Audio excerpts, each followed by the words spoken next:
The rental apartment had felt wrong since Ethan's death. Every night, Liam would go to bed in flannel pajama pants and a t-shirt pulled up to his chin. Every morning, he'd wake to find the pants kicked off or the shirt tossed onto the floor beside the bed. At first, he dismissed it as restless grief, but it grew more blatant, more unsettling. Finally, he couldn't take it anymore. In the middle of the night, he shot up in bed, his voice a furious whisper in the dark. "I'm not even asleep yet. What the hell are you touching?" He yanked his pajama pants back up his legs, the fabric a flimsy defense against the chill in the room. A faint, familiar voice shimmered in the silence. "You can see me?" "No. But you know, who else but you would have a thing for my tailbone? You're dead and you still won't leave me alone. What, are we doing some kind of spectral romance movie now?" 3 months ago, his boyfriend, Ethan, had died at his desk, a victim of his own relentless work ethic. When the news came, Liam hadn't known how to feel, the shock a thick blanket over any coherent emotion. But life had to go on. He'd spent a month navigating the fog of it, a difficult but necessary process accelerated by the demands of his job. He still lived in the brownstone they'd rented together. If not for the accident, they might have been married by now. Instead, he was back to being alone. Everything had been quiet, numbly normal, until his apartment started to feel so deeply wrong. The wrongness centered on him, on his body. He'd never been one to sleep naked, and his sleep was usually stone still. What he wore to bed was what he woke up in. But recently, things were very, very wrong. He tried to rationalize it, telling himself that the stress was making him thrash in his sleep. His business partner and childhood friend, Chloe, had expressed her concern. She thought it was about Ethan, insisting that he should have taken more time off, maybe traveled a bit before coming back to work. She felt his forehead, her expression laced with worry, and suggested that perhaps a change of scenery, a new apartment, would do him good. Liam kept his eyes downcast and shook his head. He assured her it was nothing major, just exhaustion. He claimed he was over it, that his bizarre sleep patterns had nothing to do with Ethan. Chloe clearly didn't believe him, her gaze remaining troubled. He insisted he was fine, that enough time had passed for him to move on. He had to keep living, after all. When she pressed again about moving, he demurred, saying it was too much trouble and that it would be impossible to find a place as good as this one. The apartment was a place they had found 2 years ago, when Ethan, after graduating, had taken a research position at the university. He'd poured himself into his lab, running experiments, mentoring students. That devotion was what killed him. They found him slumped over his computer, looking as if he'd merely fallen asleep, except he never woke up. Liam wasn't sure if he should be thankful Ethan hadn't died at home, or devastated that he'd never gotten to say goodbye. Chloe relented, but made him promise to call if he needed anything. She remarked that he could always take his time finding a new place. The right one would come along eventually. On his way home from the studio, walking through the park, an old man sitting at a card table near the pedestrian bridge caught his sleeve. The man's eyes were cloudy but sharp. He had a feeling Liam was being troubled by a negative entity. Liam froze, not pulling away.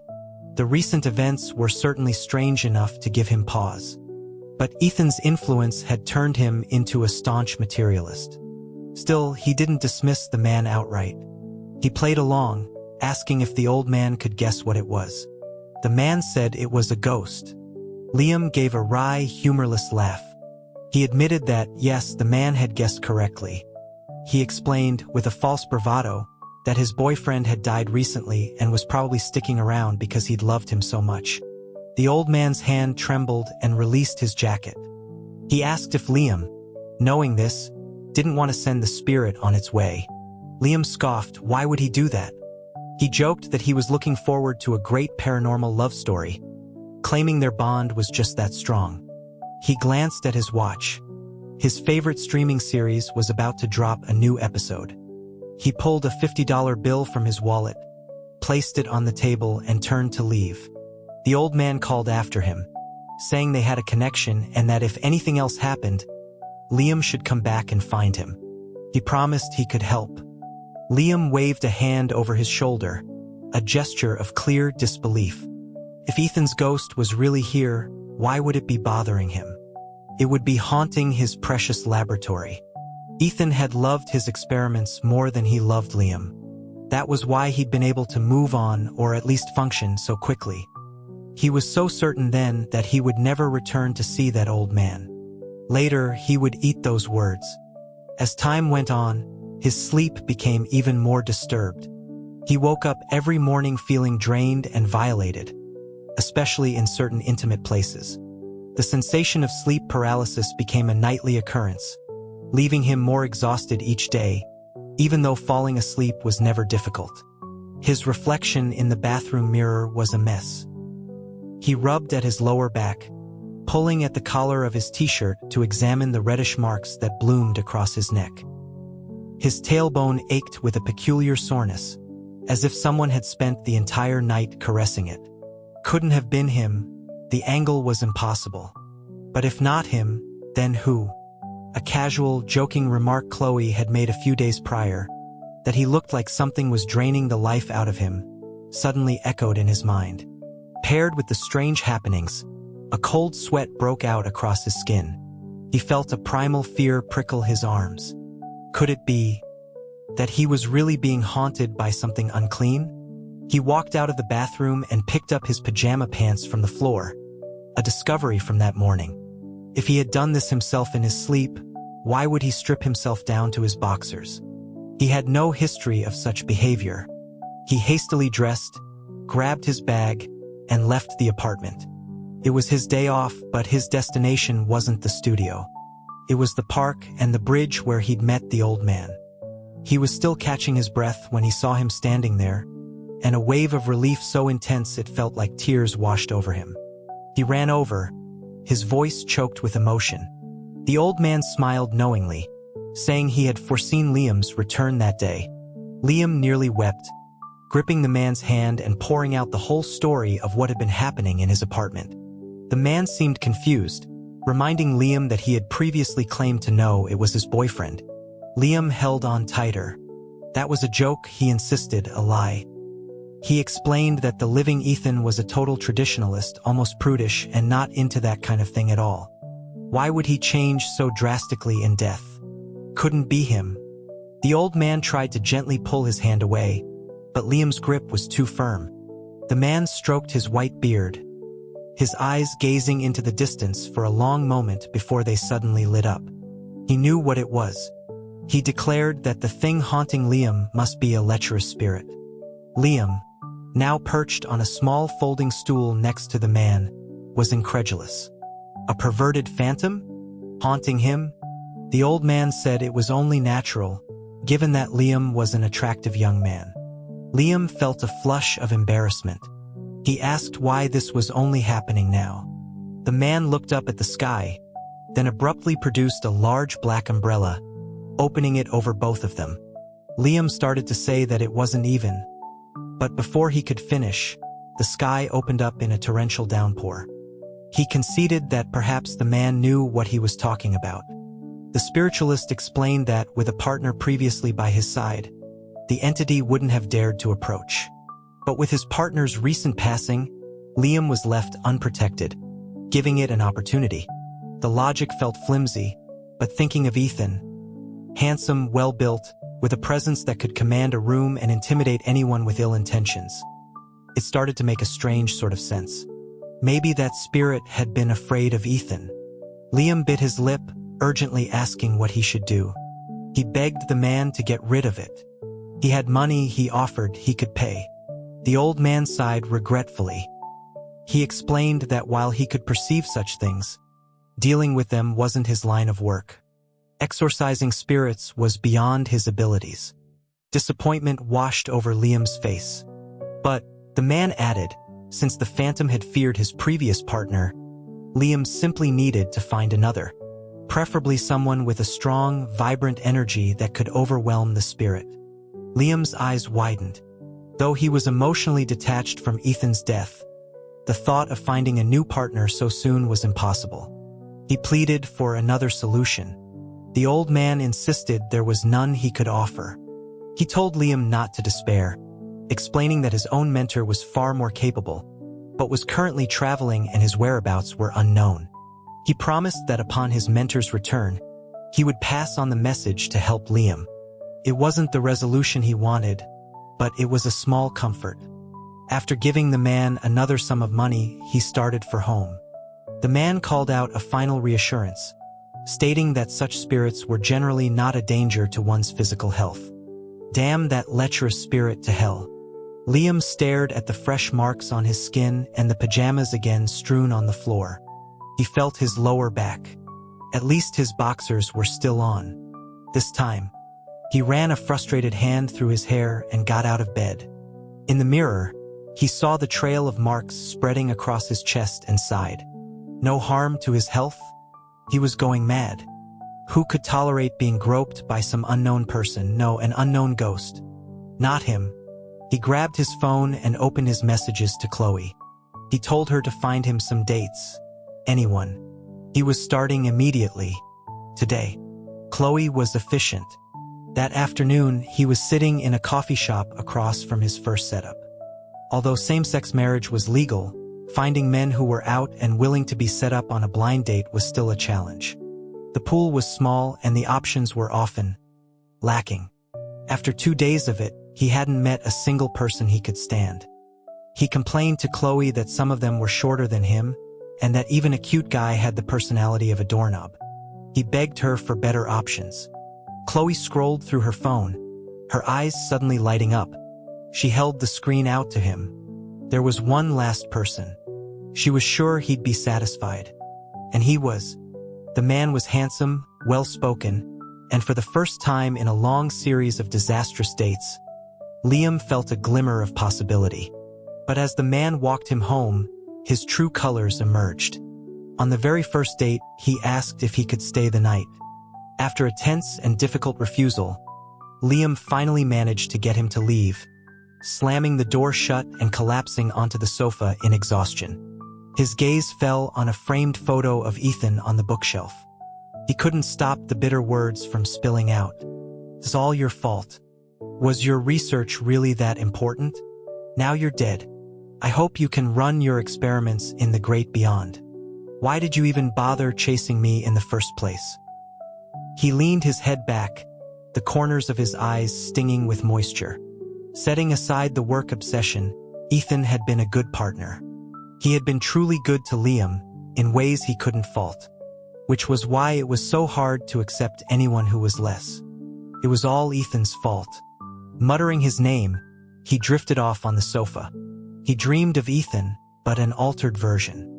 This Ethan was darker, more predatory, with an unervingly cold gaze. In the dream, he ripped open Liam's shirt and bit down hard on his chest, his voice a vicious growl. "Who gave you permission to go on dates? How long have I been gone? You're already looking for my replacement? Liam, you've gone too far." He woke with a gasp, rubbing his temples. When he looked down, the dream's haze evaporated in a spike of pure terror. His shirt was on, but the collar was stretched wide open. And on the pale skin of his chest was a deep, sharp bite mark, in the exact same spot as the one from the dream. This was bad. Very bad. Could the lecherous spirit haunting him really be Ethan? But after the initial panic subsided, he dismissed the thought. The living Ethan was practically an ascetic. How could he have become so debauched in death? It was impossible. Clutching his collar, he scrambled to get a fresh set of clothes and hurried into the shower. Just as he finished and was about to go back to sleep, the doorbell rang. Standing on his doorstep was a younger man with a hopeful expression. He called Liam by a nickname from their college days and asked, with unnerving sincerity, how he measured up as a potential date. Liam felt a headache coming on. He let him in, placing a glass of water on the coffee table and telling him to drink it and go home. The visitor was Caleb, who had been in the same department as him in college. At Liam's dismissal, Caleb put the glass down, his expression serious. He said he wasn't joking. He'd heard from Chloe that Liam was looking for someone and he'd come right away. The earnestness in Caleb's eyes was disarming. Liam had known him for years, but never in that way. Caleb pressed his case, pointing out that he was only a year younger, had a stable job, and wasn't a kid anymore. More importantly, they already knew each other well, which made him the perfect choice. He was right. Among all the people Liam knew, Caleb was objectively the most suitable candidate. But Liam's intention wasn't to find love. It was to fool the ghost in his apartment.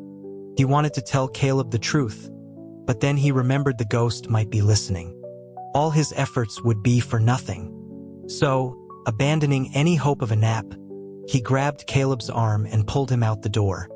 In a nearby cafe, he explained everything that had been happening. He made it clear he wasn't looking for a real relationship, just someone to help him suppress the unclean presence. He expected Caleb to be scared off. Instead, Caleb grabbed his hand, his eyes shining with excitement. He exclaimed that this made him the most suitable person for the job.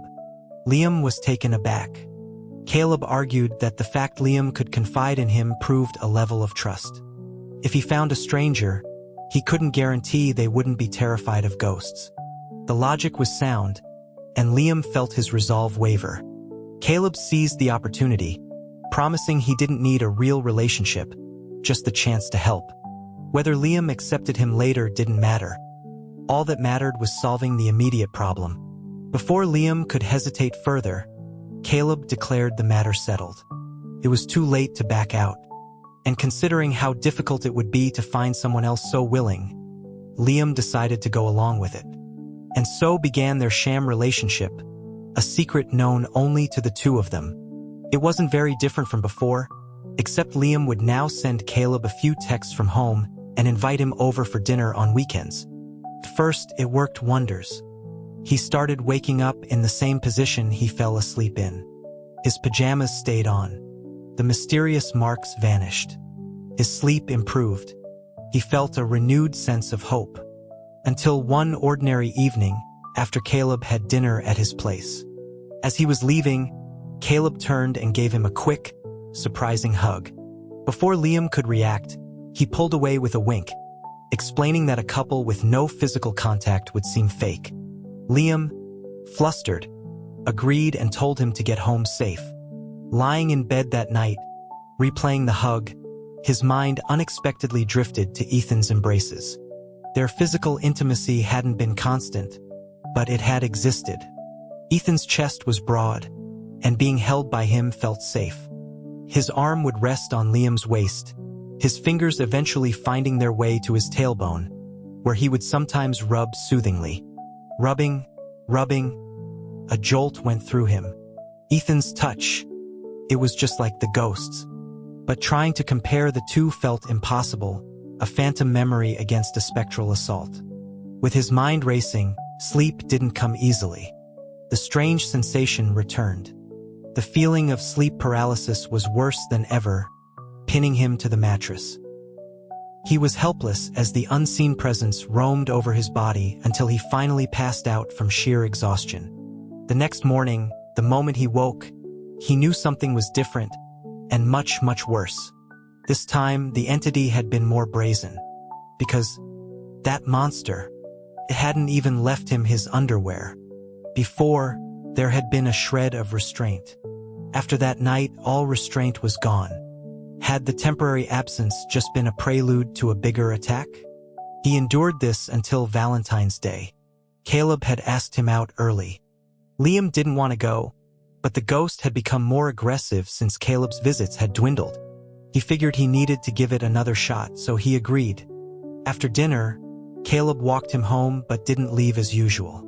He stood at the door, his eyes full of expectation. He asked Liam if, after all this time, he'd started to develop any feelings. He wondered if their relationship could become something more. His words hit Liam like a shockwave. He hadn't considered it at all. He wanted to refuse, but was terrified the ghost inside would hear. As he hesitated, Caleb leaned in to kiss him. Liam instinctively recoiled, dodging the kiss. He stammered for Caleb to go home, that he needed to think.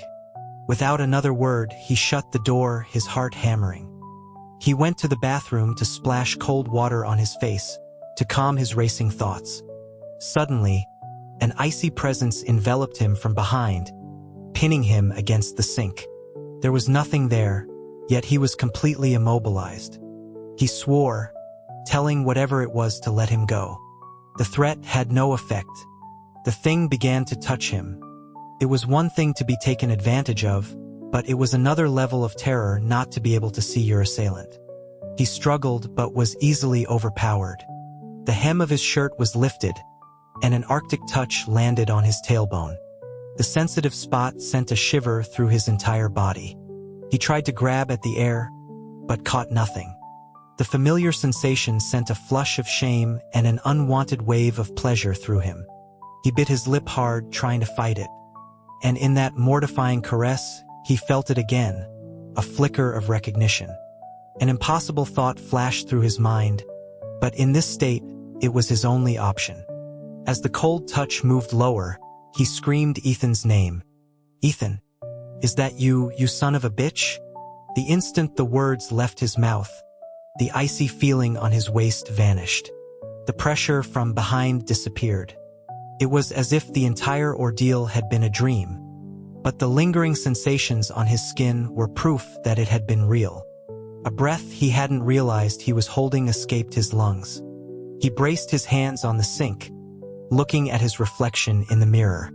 His eyes were red from unshed tears, his cheeks flushed from the phantom's ministrations. He took a deep breath, turned on the faucet, and splashed his face with cold water.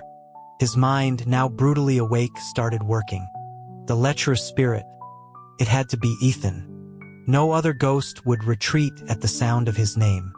But if Ethan had been here all along, why hadn't he shown himself? Why torment him this way? Thinking of the fear and anxiety of the past few months, anger began to bubble inside him.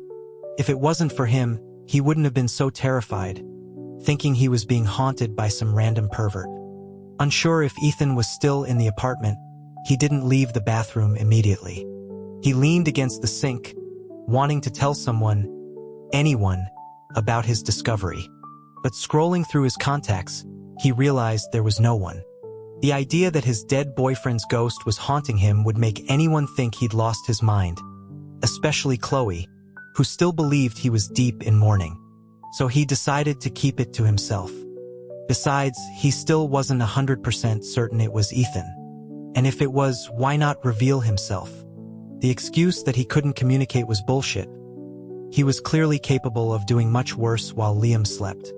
After 5 minutes, he opened the bathroom door and walked out, his expression carefully neutral, as if nothing had happened. If Ethan wouldn't make the first move, then neither would he. He was going to see just how long Ethan could keep this up, and what exactly he wanted by staying here.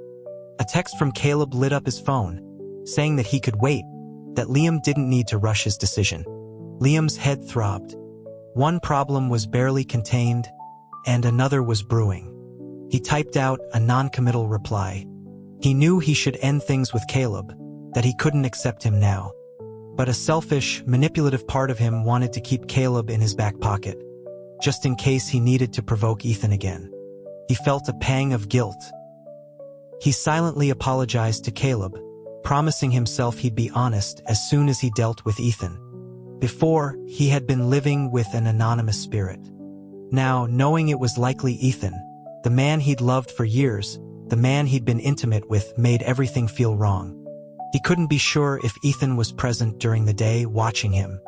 The unknown was the most unnerving part. He forced himself to act normally, even sending a few flirty voice messages to Caleb from his living room, though he made sure they were vague enough not to be misconstrued. He was already using him. He couldn't bear to lead him on further. But after that night, Ethan didn't seem to appear at all.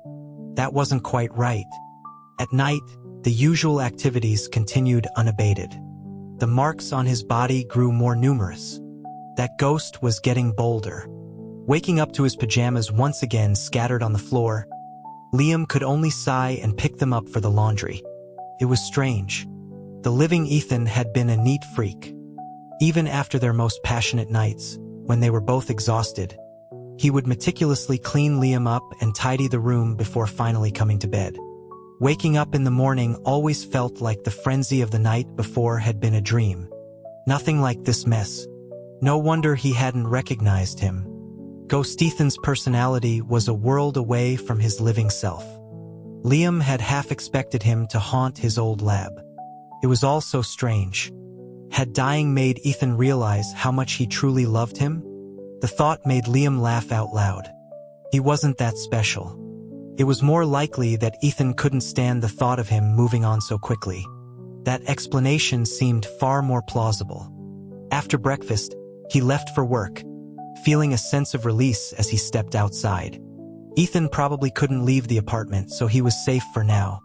At the studio, Chloe placed a cup of coffee on his desk and commented on how much better he looked lately. She asked if there was some happy news. Liam took a sip, replying that he was just sleeping better. She teased him, guessing that things were going well with Caleb. Liam waved her off, saying Caleb wasn't his type. Chloe pressed, asking what his type was. His ex-boyfriend's? Was he still not over him? Liam quickly denied it, tired of the assumption. Chloe persisted, asking why he wouldn't give Caleb a chance when the younger man had adored him for years. Liam sighed, acknowledging he knew about Caleb's feelings, but promised he would handle it himself and Chloe needn't worry. He couldn't let things continue this way. With Ethan in the shadows and him in the open, Ethan held all the cards. If Ethan never revealed himself, were they supposed to go on like this forever? Ethan was a ghost, he had all the time in the world. But Liam had a life to live. The thought of starting a new relationship, of being intimate with someone under the watchful eye of his dead ex-boyfriend, made his skin crawl. After work, he went back to the park, back to the bridge. The old man was there. Liam placed a container of takeout on the card table. He told the man he had some questions. The spiritualist invited him to speak freely, promising to answer whatever he could. Liam asked what would happen if the spirit was never dealt with, if it stayed by his side indefinitely. The old man's cloudy eyes seemed to see right through him, and Liam looked away, feeling a prickle of guilt. The man spoke gravely, reminding him that there is a fundamental barrier between the living and the dead. That's why the two realms exist. When a person dies, no matter how, they are meant to be reincarnated, to begin a new life and leave the past behind. If a soul lingers, clinging to its former life, there is only one outcome. Liam asked what that was. The soul, the old man said, would scatter and be annihilated. He walked home with those words echoing in his head. It had been nearly half a year since things started feeling wrong. Ethan had been with him in this state for over 6 months. He didn't know how long it would take for the old man's prediction to come true, but he knew that if Ethan continued on this path, the consequences would be irreversible. The problem was, he didn't know what Ethan wanted. What unfinished business was so important that it kept him tethered to the mortal world. He shouldn't have agreed to date Ethan all those years ago. If they hadn't been together, none of this would be happening. But was he really sorry? A little, yes. But remembering the good times, he knew he didn't truly regret it. Life went on. While Liam racked his brain for a solution, Ethan seemed perfectly content, his nightly transgressions growing bolder. For a while, the ghost had stopped taking his underwear. Now it was back to it, and his hands were wandering to even more audacious places. Looking at the faint finger marks on the pale skin of his waist, he could vividly imagine the position Ethan must have been in, straddling him as he slept. That ghost was getting way out of hand. While Liam was burning with anxiety, Ethan was apparently having the time of his afterlife. It was infuriating. A demanding new project at work with a difficult client frayed his temper even further. One night, after working late to meet a deadline, he finally snapped. Tonight, he was going to drag that son of a bitch Ethan out into the open, no matter what it took. He wouldn't let him just fade away into nothingness. He lay down and closed his eyes, plotting his strategy. A moment later, the familiar weight of sleep paralysis descended. He was shocked. So Ethan jumped him the second he drifted off? He didn't even wait for him to fall into a deep sleep. The audacity. He felt his clothes being pulled away. There was nothing there, but he could feel the cold slide of fingers on his skin, raising goosebumps. There was no courtesy, just a frantic disrobing. He couldn't take it anymore. He shot up in bed, his mind still blessedly clear. I'm not even asleep yet. What the hell are you touching? He yanked his pajama shirt closed. The air went still, the sensation on his skin vanishing as if the presence had fled. But he had a feeling Ethan was still there, right in front of him. And he was right. A soft, familiar voice trembled in the silent room. You can see me? No. But who else but you would have a thing for my tailbone? You're dead and you still won't leave me alone. What, are we doing some kind of spectral romance movie now? He blurted it all out in one breath, afraid Ethan would disappear again. So the last time he called his name, Ethan must have thought he was just guessing. Liam tugged his shirt tighter and pulled the comforter up around him, unsure of where exactly in the room Ethan was. But if he could speak, he had to be close. Ethan, I'm here. Show yourself. Here in front of me. Otherwise, get the hell out of my house. In the past, he would never have dared to speak to him like that. Ethan hated profanity. He never said anything, but he'd make Liam pay for it later in bed. Today, though, he was too angry to care. Do you really want to see me? If you don't show yourself today, then don't ever show yourself again. And you're not allowed to do this to me when I'm asleep, or I swear I will find someone to exorcise you. For a long moment, there was only silence. Just as Liam started to think he'd run off again, a human shape began to coalesce in the air. Half a minute later, a translucent Ethan was floating before him. He looked just as he had before he died, just as handsome, though his complexion was paler. He was even wearing the same clothes he'd worn on his last day. Liam thought he was over it. But seeing that face again, his eyes burned and he couldn't stop them from welling up. He reached out to touch him, but his hand passed right through. Why can you touch me, but I can't touch you? Ethan touched his own head, as if confused. I don't know, right? If he knew everything, he wouldn't be in this mess. Liam lowered his hand and looked up at him. Come here. Hug me. Ethan hesitated for a second before floating closer. Are you sure? It might not feel very comfortable right now. Just do it. Ethan fell silent and leaned down to embrace him.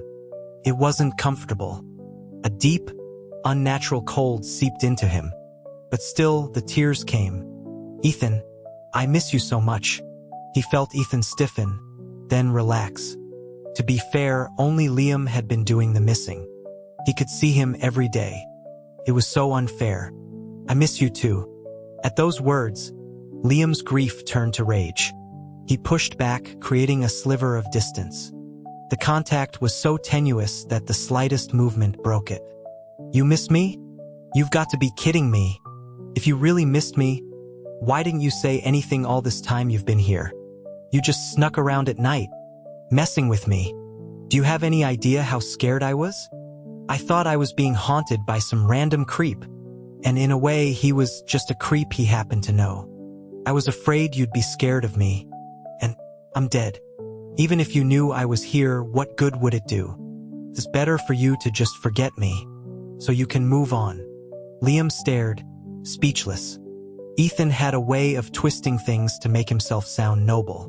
He glared at him. If you wanted me to forget you, then why were you doing those things to me at night? A faint, embarrassed look crossed Ethan's translucent face. If the background were solid, Liam was sure he'd be blushing. He couldn't help it. I couldn't control myself. The thought of those words coming from Ethan's mouth was so bizarre it almost made him choke. Had dying completely rewired his personality? He couldn't understand it. He pulled the covers tighter around himself. Then why didn't you cross over? Why are you still here? Don't tell me you're still worried about your experiments. Ethan didn't answer, which Liam took as a confirmation. He laughed, a bitter, angry sound. Don't worry. Without you, your students will finish your work. You can rest in peace. Go get reincarnated.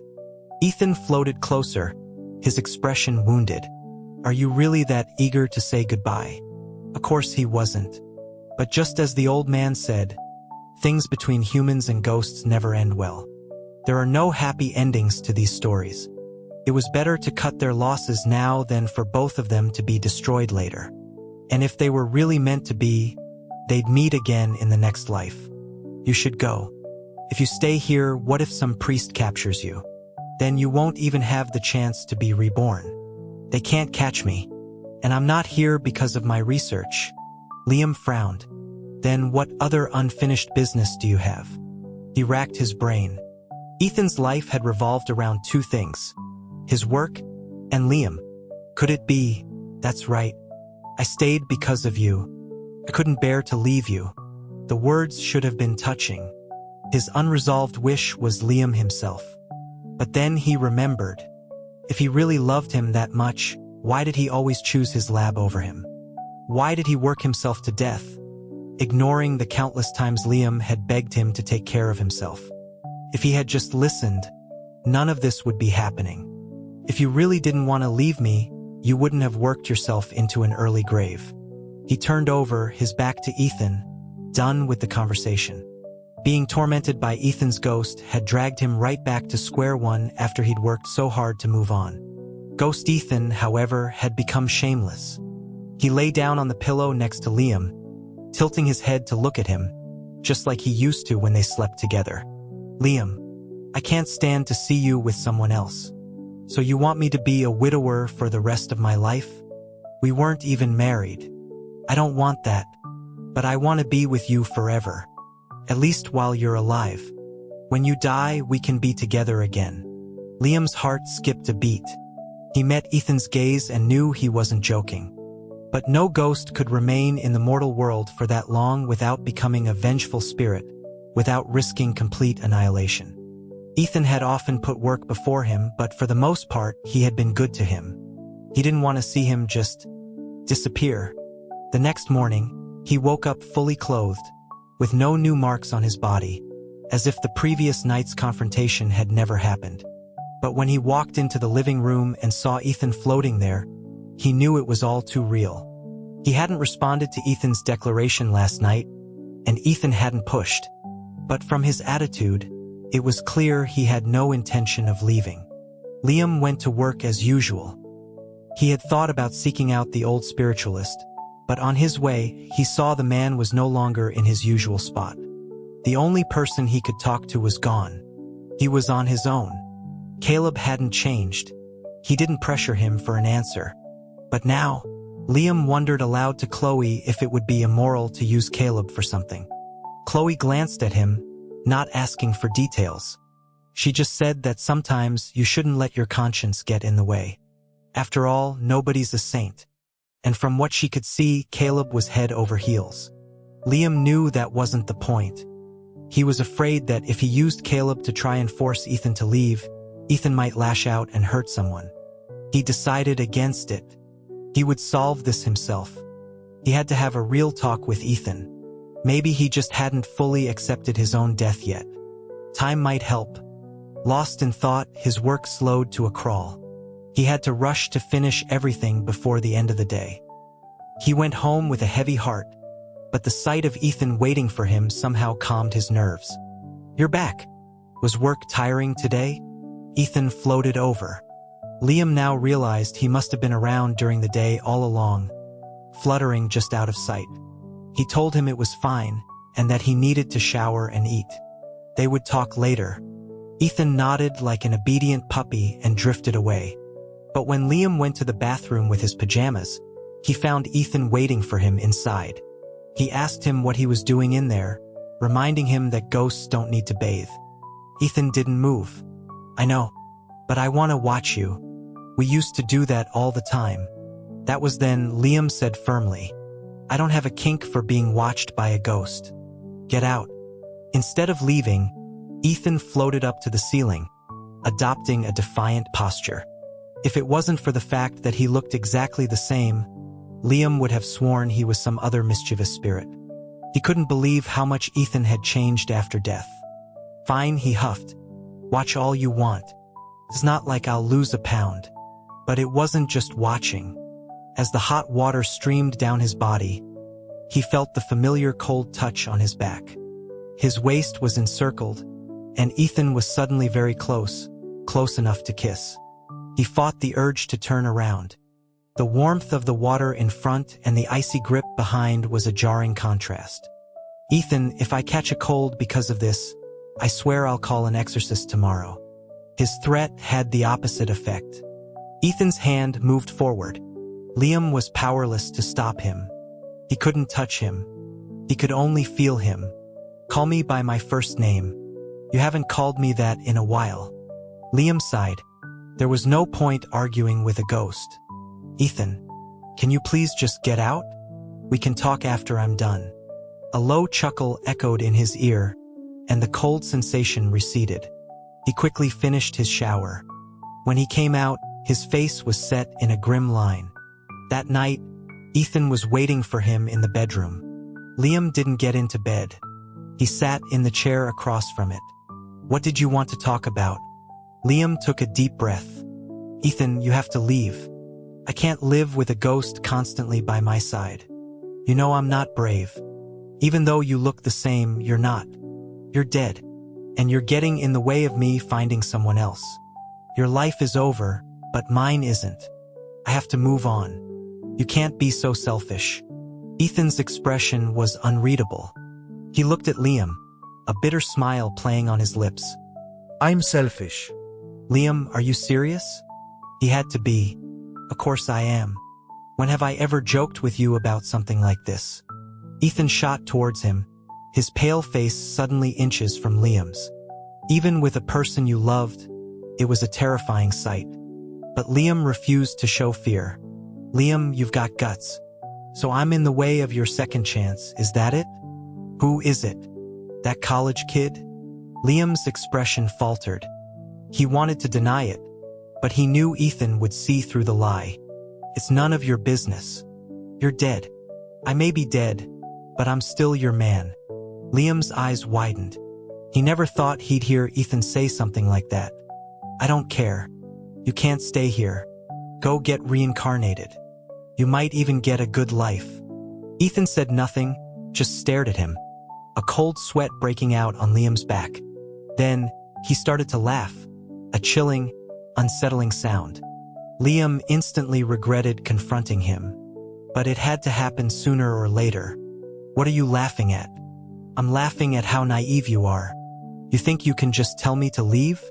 Liam, unless you die, I'm going to be with you for the rest of your life. He felt an invisible force press him down, the familiar weight of sleep paralysis, but this time he was wide awake. He could only feel Ethan's hands on him, while he could do nothing. Ethan knew every one of his weaknesses, and it wasn't long before Liam was breathless and overwhelmed, left a complete mess.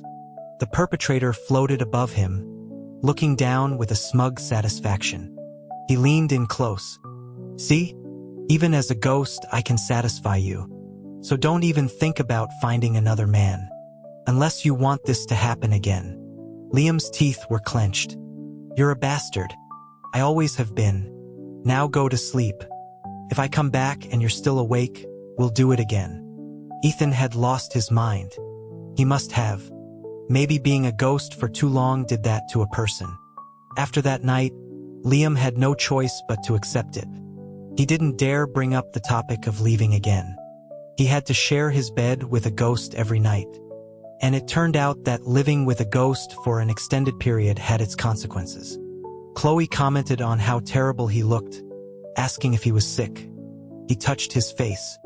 He did feel drained, but he didn't connect it to Ethan. He said he was just tired. But Chloe's next words sent a chill down his spine. She joked that he looked like a ghost was sucking the life out of him. And just like that, he knew. He probably was. By that old lecherous ghost, Ethan. This was actually a perfect reason to make him leave. But when he faced him, he couldn't bring himself to say it. Caleb found him at the studio, asking why he'd stopped texting. Liam had completely forgotten to resolve things with him. After Ethan's threat, he knew he had to let Caleb go. He pulled him into a corner and explained the situation with Ethan. He apologized for dragging him into it, but confessed he wasn't ready for a new relationship. Caleb's face filled with alarm. He told Liam he knew his mental state was bad lately, and that staying with Ethan's ghost for too long would be dangerous. Liam shushed him, looking around nervously. He assured Caleb he could handle it, but Caleb wouldn't let it go. He told Liam not to let his emotions cloud his judgment. He could reject him, but he couldn't gamble with his own safety. Liam's brow furrowed. He admitted his energy was low because of Ethan, but that was it. He stated firmly that Ethan was the love of his life, and even as a ghost, he would never hurt him. He told Caleb he didn't want to hear such things again, and walked away. How could Ethan hurt him? He loved him. Why else would he stay? That evening, he came home to find Ethan sitting on the sofa. For a second, it felt like old times. But then he saw the translucent shimmer of his body and reality crashed back in. What's wrong? Did someone upset you? No one, he lied. Just tired. Then you should quit your job. I left you enough money, didn't I? Ethan's inheritance was substantial. He had no other family, so everything went to Liam. But he needed to stay busy to keep his mind from wandering. He told Ethan work was fine, and joked about what would happen if he spent all the money. Ethan fell silent. Then, he reached out and hugged Liam. I'm sorry. I shouldn't have left you so soon. It's not your fault. Nobody could have predicted it. A few days later, he was due to visit his parents' graves. He mentioned it to Ethan, who promised to wait for him at home. The day of the visit, everything felt normal, but a strange anxiety hummed beneath his skin, a premonition of disaster.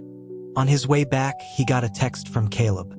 It read, "Since you can't bring yourself to do it, I'll take care of him for you. Don't worry, the specialist will make sure he finds peace." He immediately tried to call, but Caleb didn't answer. He frantically flagged down a cab, the cemetery being far from the city. The ride back was agonizing. Caleb was unreachable. The thought of what might be happening made his hands and feet go cold. "Ethan, you'd better not get caught so easily. After all the trouble you've caused me, you owe me more than that. If you get exorcised, I'm not saving you." He urged the driver on, turning a 2-hour drive into 90 minutes. Caleb didn't have a key, but he had visited before and was registered with the building, so getting in would be easy. Liam sprinted from the cab to his apartment building, but as he got closer, his pace slowed, a dread coiling in his stomach. Before he even reached his floor, he heard frantic footsteps. A white-bearded old man nearly collided with him, followed by a pale-faced Caleb. He grabbed Caleb's arm. "What did you do to him?" Caleb was shaking, stammering that he hadn't. He told Liam to just go and see for himself. The old man beside him, presumably the specialist, told Liam not to worry, that his skills were no match for the spirit in there. But he warned him not to be tempted by a pretty face. Before Liam could ask more, the old man grabbed Caleb and hurried away, muttering something about how you don't try to exorcise the son of the king of the underworld unless you have a death wish. Liam fumbled for his keys, his hands shaking so badly he could barely get the key in the lock. The door swung open to a perfectly normal, empty living room. A wave of relief washed over him. "Looking for me?" Ethan's voice was right beside his ear. He spun around, forgetting he couldn't touch him, and threw his arms around him. But this time, his arms met a solid form. He stared in disbelief, poking Ethan's chest. How can I touch you? Are you back from the dead?" "You're the one back from the dead. I just remembered a few interesting things." Liam looked him up and down, confirming he was solid and unharmed. He let out a breath. "They said you're the son of some underworld king. Is that true? Do you want it to be true?" Ethan winked. The idea was fantastical, but after everything he'd been through, anything seemed possible. He said he didn't know, but for a king's son, dying so young seemed pretty pathetic. Ethan looked annoyed, blaming some mix-up down below. He said he had to go back and sort it out, that his death wasn't supposed to happen so soon. Looking at how vibrant and alive Ethan seemed, Liam realized this whole incident might have been a blessing in disguise. He took Ethan's now solid hand. "Whoever you are, whatever you are, as long as you can stay with me, that's all that matters." He had always thought Ethan was just a chapter in his life. But now he knew. It wasn't just Ethan who couldn't leave him. He couldn't leave Ethan either. Ethan squeezed his hand. "Wait for me. I'll be back." 2 weeks after Ethan disappeared, Liam's energy returned. Caleb sent an apology text, and Liam let it go. He had used him too. Caleb quietly faded from his life. Chloe was disappointed they'd broken up, but work soon consumed her attention. 2 months after Ethan disappeared, Liam saw the old spiritualist on the bridge again.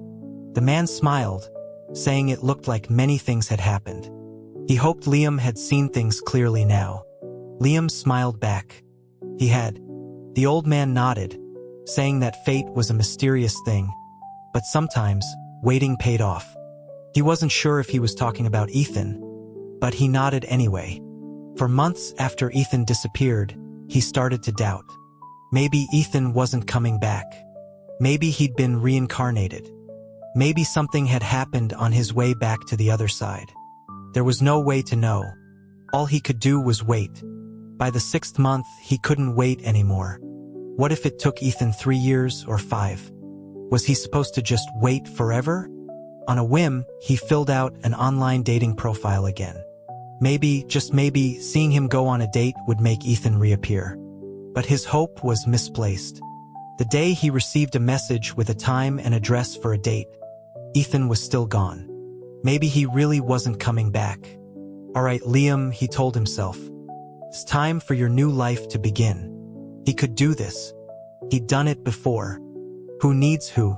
If he's dead, he's dead. He should just stay gone forever. He muttered curses under his breath as he walked toward the coffee shop. If Ethan had just stayed dead in the first place, Liam would have been over him by now. "But I can't live without you." A voice, strange yet achingly familiar, spoke from right above him. He looked up, his heart pounding with an impossible hope that bloomed into reality. "Ethan. Hello. I'm your blind date for today." Ethan smiled. He looked different, yet the same. Seeing Liam's confused stare, he explained that his old body had been cremated, so he had to get a new one. He'd made a few adjustments. He asked if he wasn't even more handsome now. Liam laughed and called him shameless, and as he laughed, tears started to fall. Ethan's smile faltered, and he quickly sat beside him. "Don't cry. I'm back, aren't I? You have some nerve. You didn't even say when you'd be back. I thought you were gone for good." Ethan wiped his tears away. "There was a small complication, but it's all sorted out now. I promise, nothing like this will ever happen again. You'd better mean that." He explained that his death had been a clerical error, and he wasn't supposed to die for a long, long time. After giving the celestial bureaucrats a piece of his mind, he had a new body made. The process was quick on their end, but because of the different flows of time, it had taken 6 months on Earth. "So no more accidents? You won't die before me this time?" Ethan smiled. "No, I had them tie our lifespans together. When you go, I go. That way you won't have to wait." That sounded a little creepy. Liam changed the subject, asking if he could use his old identity. He couldn't. So he couldn't earn money? Not true, Ethan assured him. He had plenty of ways to make money and would provide for him. "Okay," Liam said. "Then you should arrange a dinner with Caleb." "What for?" "To thank him properly. For trying to steal my partner while I was indisposed. And to tell him to stay away from you." "Excuse me, you're not the same Ethan I dated for years. You have no standing here. We're getting married tomorrow." "Why?" "So I'll have standing to declare my sovereignty." "You're insane." After Ethan came back, Liam never saw the old man on the bridge again. Perhaps it was just as he'd said. It was all about fate. If you were meant to meet, you would.